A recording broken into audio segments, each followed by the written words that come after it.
ସମସ୍ତଙ୍କୁ ନମସ୍କାର। ଆଜି ଆମେ ନେଇଛୁ ଏମିତି ଏକ ଗଳ୍ପ, ଯେଉଁ ଗଳ୍ପରେ ସ୍ୱପ୍ନର କଥା କହେ।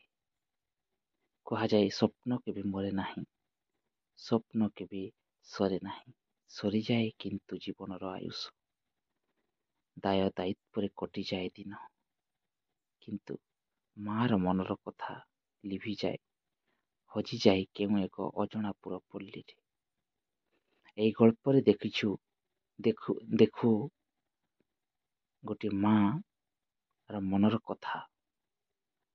ମାର ସେଇ ଅପ୍ରସ୍ଫୁଟିତ ହେଉଥିବା ପ୍ରତିଭା କେବେ ଲୋକଲୋଚନକୁ ଆସି ନପାରି ଛଟପଟ ହେଉଥାଏ, କିନ୍ତୁ ହାୟ ପରିବାରର ଦାୟ ଦାୟିତ୍ୱରେ ତାର ସବୁ ଆୟୁଷ କଟିଯାଏ। এই ଗଳ୍ପରେ ତାର ମାର୍ମିକ ଚିତ୍ର ଦିଆଯାଇଛି। ଚାଲନ୍ତୁ ଆରମ୍ଭ କରିବା ଗଳ୍ପ କାନଭାସ। ଗାଳ୍ପିକ ହେଉଛନ୍ତି ନଗେନ୍ଦ୍ରନାଥ ପଟ୍ଟନାୟକ। 6 ମାସ ପରେ ହଷ୍ଟେଲରୁ ଘରକୁ ଫେରିଥିଲା ଝିଅଟି।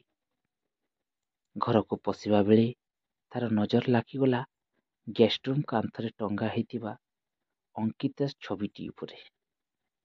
ଖୁବ୍ ସୁନ୍ଦର ଚମତ୍କାର ସେଇ କଳାକୃତିଟିର ପ୍ରଶଂସା କରିବା ପାଇଁ ଭାଷା ଖୋଜି ପାଇନଥିଲା ଝିଅଟି। ସେ ସିଧା ପହଞ୍ଚିଗଲା ରୋଷେଇ ଘରେ। ରନ୍ଧାରନ୍ଧିରେ ବ୍ୟସ୍ତ ଥିବା ମାମାଙ୍କୁ ବିସ୍ମିତ କଣ୍ଠରେ ପଚାରିଲା, ଏଇ ଅତି ସୁନ୍ଦର ଛବିଟି କିଏ ଆଣିଛି ମାମା?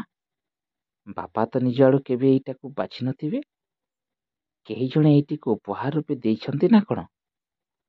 ଓହୋ, ରଙ୍ଗର ଏଇ ଚମତ୍କାର ମିଶ୍ରଣ, ପୁଣି କେତେ ପ୍ରଭାବୀ ଭାବଭଙ୍ଗୀ।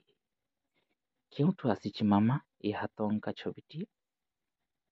ଟିକେ ରହିଯାଇ ସେଇ କୋଠରୀ ଆଡକୁ ଦୃଷ୍ଟିପାତ କରି ସେ କହିଲା, ଏହା ଏକ ବିରଳ କଳାକୃତି। ଗତ 6 ମାସ ହେଲା ଆର୍ଟ କଲେଜରେ ପଢି ଆସୁଥିବା ନିଜ ଝିଅଟିର କଳା ପ୍ରତି ଥିବା ବିଚାର ଓ ଅନୁରାଗକୁ ପ୍ରଶଂସା କରି କ୍ଷୀଣ ସ୍ୱରରେ ମା କହିଲେ, ତ ଜେଜେମା ପରା ଦେଇଛନ୍ତି। ନୂଆ ଘରକୁ ଯାଉଥିବା ବେଳେ ଏଭଳି ବହୁତ ପୁରୁଣା ଜିନିଷ ପତ୍ରକୁ ତାଙ୍କର ଠିକଣା ସ୍ଥାନରେ ପହଞ୍ଚିବା ବିଚାରରେ ଗତ ସପ୍ତାହରେ ଏଇଟିକୁ ଦେଇଦେଲେ।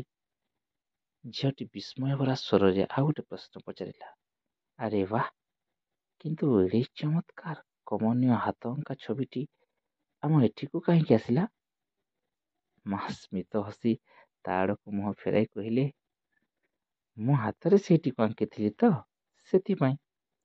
ଝିଅଟି ଆଚମ୍ବିତ କଣ୍ଠରେ ପଚାରିଲା, ତୁମେ ସତରେ କଣ ଚିତ୍ର ଆଙ୍କୁଥିଲ?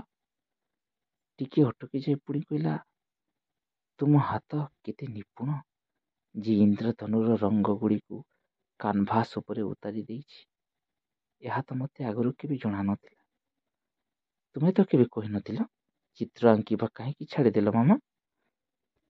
ମାଙ୍କର କିଛି ପିଲାଦିନର ଅନେକ କଥା ମନେ ପଡ଼ିଗଲା। ହାତରୁ କେବଳ ରଙ୍ଗ ତ ଛାଡ଼ି ନଥିଲା, ଜୀବନ ଜୀଇବାର ଗତିବିଧି ବି ବଦଳି ଯାଇଥିଲା। ଶ୍ୱଶୁର ଘରେ ଦାୟ ଦାୟିତ୍ୱ ତ ମିଳିଲା, ସେଥିରେ ପୁଣି ନିଜ ରୁଚିରେ କିଛି କରିବାର କଥା ନୂଆ ସଂଘର୍ଷ ଛିଡ଼ା କରିଦେଇଥିଲା। ଆଜି ଝିଅର ଅନୁରାଗ ଦେଖି କଳା ଦୁନିଆକୁ ଜାଣି ବୁଝିବାର ଅନୁମତି ଦେଇଥିବା ତା ବାପା ବି ଜୀବନ ସାଥୀର ମନ କାନଭାସର ଶୂନ୍ୟତାକୁ ସେତେବେଳେ ଦେଖିପାରିନଥିଲେ। ମାମା ମଧ୍ୟ ଘର ସଂସାର ସମ୍ଭାଳିବାର ଧାଁ ଦୌଡ଼ରେ ସାମିଲ ହୋଇ ଜୀବନଯାତ୍ରାର ରେଳଗାଡ଼ି ଝରକା ନିଜ ରେଳଗାଡ଼ି ଝରକା ପାଖରେ ବସି ପଛରେ ଛାଡ଼ି ଯାଇଥିବା ରଙ୍ଗ ଗୁଡ଼ିକୁ ଦେଖୁଥିଲେ। ବିବାହ ପରେ ସେ ବହୁଥର ନିଜ ହାତ ଅଙ୍କା ଚିତ୍ର ଗୁଡ଼ିକୁ ସାଙ୍ଗରେ ନେଇଯିବା କଥା କହିଲା ବେଳେ ଏବେ ଏଇଠି ଛାଡ଼ ସେସବୁ କହି ଆଉ କିଛି କହିବାକୁ ମୌକା ଦେଲେନି। ସେଇ ସବୁ ଚିତ୍ରକଳା ସେଇଠି ଛାଡ଼ି ବାପଘର ବିଦାୟ ନେଇ ଆସିଲି। ବର୍ତ୍ତମାନ ମାମା ବାପାଙ୍କ କୋଠରୀରେ ଅଙ୍କା ଛବି ଗୁଡ଼ିକ ସୁସଜ୍ଜିତ ଭାବେ ଅକ୍ଷୁଣ୍ଣ ରହିଛି। ସେଇଠି କାହାର ନଜର କେବେ ପଡ଼େ ନାହିଁ। ମାମା, ଏହାକୁ ହଲରେ ଟଙ୍ଗାଇବା ଉଚିତ। ଅଙ୍କିତ ଛବିଟିକୁ ହାତରେ ତୁଳି ଧରି ଛିଡ଼ା ହୋଇଥିବା ଝିଅଟିର ଚିଆଁ ଚିଆଁ ସ୍ୱର ଶୁଣି ତାଙ୍କର ବିଚାର ରୂପୀ ରେଳ ଅଟକିଗଲା। ଆରେ ଯେଉଁଠି ଟଙ୍କା ହେଇଛି ଠିକ୍ ଜାଗାରେ ଅଛି କହି ସେ କଥାଟିକୁ ଏଡ଼ାଇ ଯିବାକୁ ପ୍ରୟାସ କଲେ। ଝିଅଟି ବାବାକୁ ଥାପୁଡ଼େଇ କହିଲା, ଏବେ ମୋ ସହିତ ତୁମେ ବି ରଙ୍ଗ ଗୁଡ଼ିକୁ ପୁଣି ମିଶାମିଶି କରିବ। ତୁମେ ବି ଏବେ ନୂଆ ଭାବେ ଆରମ୍ଭ କର ମାମା। ଏ ନୂଆ ଦିଶାରେ ଆମେ ସାଥୀ ହୋଇ ଚାଲିବା। ମୋତେ ତ ତୁମଠୁ ବହୁତ କିଛି ଶିଖିବାର ଅଛି। ଏତକ କହି ହଲ୍ କାନ୍ଥ ଆଡ଼କୁ ଇସାରା କଲା, ଯେଉଁଠି ସେଇ କଳାକୃତିକୁ ସଜେଇବାକୁ ସେ ମନସ୍ଥ କରିଥିଲା।